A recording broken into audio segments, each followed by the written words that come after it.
യേശുക്രിസ്തു ജനിച്ചിട്ട് എത്ര വർഷമായി? ഇന്ന് 2025 ഡിസംബർ 24 ബുധനാഴ്ച. ചിന്തകൾ യാഥാർത്ഥ്യങ്ങൾ നമ്പർ 2599 ഏവർക്കും സ്നേഹത്തോടെ സ്വാഗതം. ലോകം നാളെ ക്രിസ്തുവിൻ്റെ ജന്മദിനം കൊണ്ടാടുകയാണല്ലോ. സത്യത്തിൽ യേശുക്രിസ്തു ദൈവമാണ്. ദൈവത്തിന് ജന്മമില്ലല്ലോ, പിന്നെ എങ്ങനെ ജന്മദിനം കൊണ്ടാടും?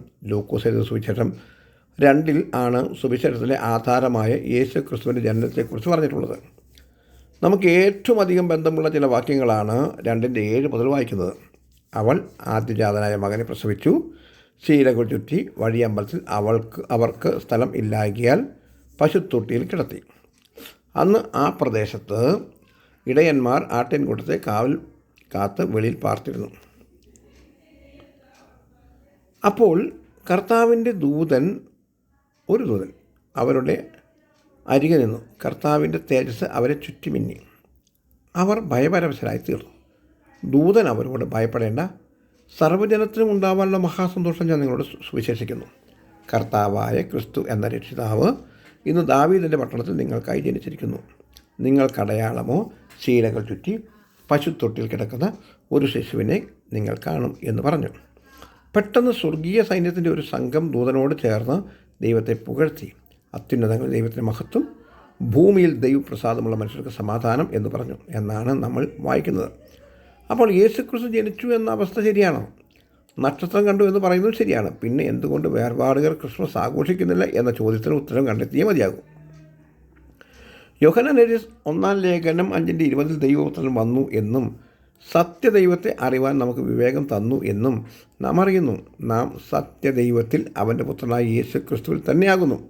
അവൻ സത്യദൈവവും നിത്യജീവനുമാകുന്നു.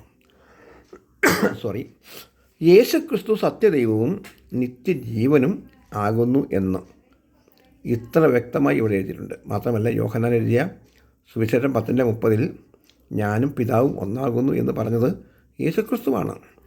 യോഹന്നാൻ എഴുതിയ സുവിശേഷം 1:1-2 ആദിയിൽ വചനമുണ്ടായിരുന്നു, വചനം ദൈവത്തോടു കൂടെയായിരുന്നു, വചനം ദൈവമായിരുന്നു, അവൻ ആദിയിൽ ദൈവത്തോടു കൂടെ ആയിരുന്നു എന്ന വാക്യത്തിലും ദൈവത്തോട് കൂടെ എന്ന് പറയുന്ന വാക്ക് യേശുക്രിസ്തുവാണ്. അപ്പോൾ യേശുക്രിസ്തു ദൈവമാണെന്ന് ആർക്കും തർക്കമില്ല. യെശയ്യാപ്രവചനം 9:6 നമുക്കൊരു ശിശു ജനിച്ചിരിക്കുന്നു, നമുക്കൊരു മകൻ നൽകപ്പെട്ടിരിക്കുന്നു, ആധിപത്യം അവൻ്റെ തോളിലിരിക്കും, അവന് അത്ഭുതമന്ത്രി, വീരനാം ദൈവം, നിത്യപിതാവ്, സമാധാന പ്രഭു എന്ന പേർ വിളിക്കപ്പെടും എന്നും പറയുന്നതും യേശുക്രിസ്തുവിനെ കുറിച്ചാണ്. അപ്പോൾ ക്രിസ്തു ദൈവം ആണെങ്കിൽ പിന്നെ ക്രിസ്തുവിന് എങ്ങനെ ജന്മദിനം ഉണ്ടാകും? അതുകൊണ്ടാണ് ഞങ്ങൾ പറയുന്നത് യേശുക്രിസ്തുവിന് ജന്മദിനം ഇല്ല എന്ന്.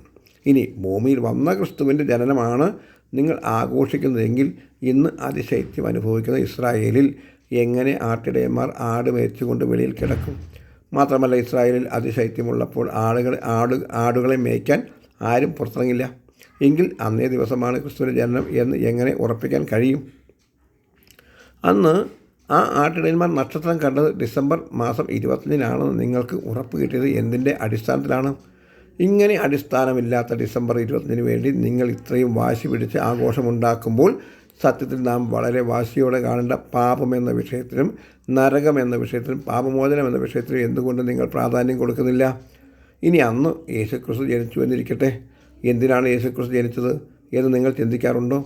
തീമോഥെയോസിനെ എഴുതി കിട്ടിയ 1 ലേഖനം 1:15 ക്രിസ്തു യേശു പാപികളെ രക്ഷിപ്പാൻ ലോകത്തിൽ വന്നു എന്നുള്ളത് വിശ്വാസ്യവും എല്ലാവരും അംഗീകരിപ്പാൻ യോഗ്യമായ വചനം തന്നെ എന്ന് പറയുന്ന വാക്യത്തിൻ്റെ അടിസ്ഥാനത്തിൽ ആ പാപികളിൽ നാം ഒന്നാമൻ ആയിരിക്കെ അതിൽ നിന്നും നാം രക്ഷപ്പെടും എന്ന് ചിന്തിക്കാത്തത് എന്ത്? അതുകൊണ്ട്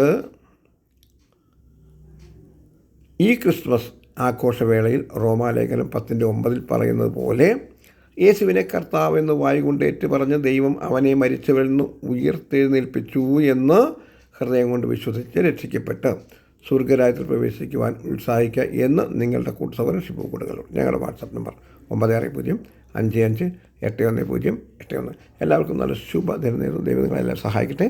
ആമേൻ.